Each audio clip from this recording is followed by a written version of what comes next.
11 सितंबर जब Greek coast guard boats ने Turkish cargo ship पर फायरिंग की। ग्रीस का दावा है कि तुर्की का कार्गो शिप उसकी वाटर टेरिटरी में इलीगली घुसने की कोशिश कर रहा था। वहीं तुर्की ने बयान दिया कि फायरिंग के समय उसका जहाज एजियन सागर के इंटरनेशनल सीमा में था। इस घटना ने दोनों देशों के बीच की टेंशन को और ज्यादा बढ़ा दिया है, जिससे एक बार फिर दुनिया के सामने एक युद्ध की चर्चा होने लगी है। ईस्टर्न मेडिटेरियन सी यानी पूर्वी भूमध्य सागर के पास दो देश है, तुर्की और ग्रीस। 1952 से दोनों नेटो के मेंबर है, लेकिन दोनों के बीच नौबत एक बार फिर वॉर की बन रही है। तनाव की चिंगारी इतनी तेज है कि दोनों देश के लीडर्स खुलकर युद्ध की तरफ इशारा कर रहे हैं। ऐसे में चलिए सबसे पहले जानते हैं कि आखिरकार तुर्की और ग्रीस के बीच के विवाद की जड़ क्या है।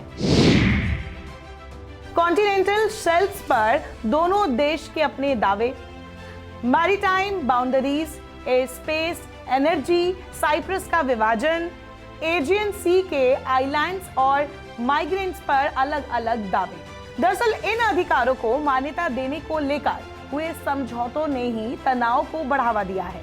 पिछले साल तुर्की ने लीबिया की नेशनल अकॉर्ड सरकार यानी जीएनए के साथ एक समुद्री समझौते पर हस्ताक्षर किया था। ये उन क्षेत्रों में नए गैस खोजी अभियानों के बारे में था जिन्हें ग्रीस अपना मानता है। इसके बाद तनाव बढ़ गया। इसके बाद ग्रीस और मिस्र ने एक समुद्री सीमा समझौते पर हस्ताक्षर किए। इस घटना ने तुर्की को नाराज कर दिया और उसने नए सिरे से नौसेना की तैनाती करते हुए खोजी अभियान शुरू कर दिए। ऐसे में कह सकते हैं कि यही नेचुरल गैस है जो सारे फसाद की जड़ बन रही है। कुछ दिन पहले तुर्की के राष्ट्रपति रेसेप तैयब एर्दोगान ने तुर्की और ग्रीस के बीच हुए युद्ध के 100 साल पूरा होने पर प्रेस कॉन्फ्रेंस की थी और ग्रीस को ओपन चैलेंज दिया था। उन्होंने कहा था, मैं जिस बारे में बोल रहा हूं वो कोई सपना नहीं है। अगर मैं कहता हूं कि हम एक रात अचानक आ जाएंगे तो उसका मतलब है कि जब समय आएगा हम एक रात अचानक आ जाएंगे।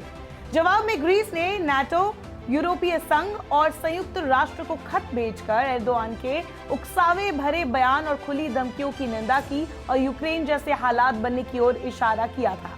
हालांकि ग्रीक प्राइम मिनिस्टर कायरियाकोस मित्सोताकिस अब भी एर्दोगान से बातचीत करके हल निकालने के लिए तैयार है। अक्टूबर में प्राग में यूरोपियन पॉलिटिकल कम्युनिटी मीटिंग होने वाली है, जिसमें 44 देश इनवाइटेड है। यहाँ देखने वाली बात है कि दोनों देशों के बीच के विवाद का क्या कोई हल निकल पाता है या नहीं। 2022 की शुरुआत से ही ग्रीक वॉर प्लेन्स ने टर्किश एयर स्पेस का करीब 256 बार उल्लंघन किया है। वहीं करीब 158 मौकों पर टर्किश जेट्स को नुकसान पहुंचाया गया है। ग्रीक कोस्ट गार्ड बोट्स ने टर्किश वाटर टेरिटरी का भी कई बार उल्लंघन किया है। दोनों देश पिछले साल तो इन द्वीपों को लेकर जंग के कगार पर पहुंच गए थे। 2020 में तुर्की ने अपना रिसर्च जहाज ओरुच रेस 1 महीने के लिए पूर्वी भूमध्य सागर में भेजा था। उस वक्त ग्रीस और तुर्की के बीच इतना विवाद हुआ कि नौसेना के इस्तेमाल की नौबत आ गई। हालांकि बाद में फ्रांस ने अपनी ताकत का इस्तेमाल करते हुए तुर्की को विवादित इलाके से पीछे धकेला था। खुद को इस्लामिक दुनिया का खलीफा कहलाने की चाहत रखने वाले तुर्की के राष्ट्रपति रेसेप तैयब एर्दोगान कुछ दिन पहले ही विदेश यात्रा पर बोस्निया की राजधानी सराजेवो पहुंचे थे। उन्होंने तब कहा था कि ग्रीस ने अंतर्राष्ट्रीय समझौतों का उल्लंघन करते हुए विवादित आइलैंड्स पर फौज और हथियार तैनात कर दिए हैं। उसने वहां पर आधुनिक एयर डिफेंस सिस्टम और रडार भी लगाए हैं। ये रडार तुर्की के उड़ रहे फाइटर जेट्स को लॉक करके मॉनिटरिंग करते हैं। ये तुर्की को मंजूर नहीं है। एर्दोगान की इस धमकी का ग्रीस ने भी तीखा जवाब दिया। ग्रीस के विदेश मंत्री निकोस डेंडियाज ने कहा, जो लोग हमारे ऊपर अटैक की बातें कर रहे हैं उन्हें इसके अंजाम के बारे में 3-4 बार सोच लेना चाहिए। हम अपने देश की रक्षा करने और अखंडता बरकरार रखने में सक्षम हैं। अगर उन्होंने हमारे देश में घुसने की जरूरत की तो उन्हें इसका ऐसा जवाब मिलेगा कि वे करहा उठेंगे। तुर्की और ग्रीस के बीच पिछले कई दशकों से विवाद चला आ रहा है। इस विवाद का सबसे बड़ा पॉइंट दोनों देशों के बीच पड़ने वाले एजियन सी है। इस समुद्र में कई सारे आइलैंड्स हैं जिन पर ग्रीस का अधिकार है। ये आइलैंड्स ग्रीस के मेनलैंड से दूर और तुर्की के पास है। तुर्की का दावा है कि उसका मेनलैंड से नजदीक होने की वजह से ये आइलैंड्स उसके हैं।